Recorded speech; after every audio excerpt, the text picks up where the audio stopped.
दक्षिण मुंबईत उमेदवारी अर्ज भरण्यावरून गोंधळ उडाला। वेळेत येऊनही अर्ज न स्वीकारल्याचा उमेदवारांना आरोप केलाय। 12 उमेदवारांचं निवडणूक आयोगाच्या अधिकाऱ्यांना तसं पत्र त्यांनी धाडलेलं आहे।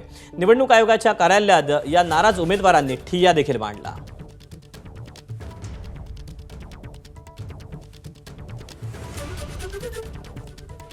तेव्हा वेळेत येऊनही अर्ज स्वीकारले नाहीत म्हणून 12 उमेदवारांनी निवडणूक आयोगाच्या अधिकाऱ्यांना पत्र लिहिलेलं आहे।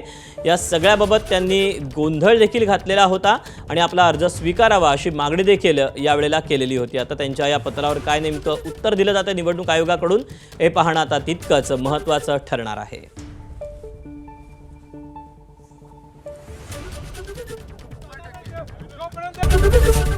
एबीपी माझा, उघडा डोळे बघा नीट।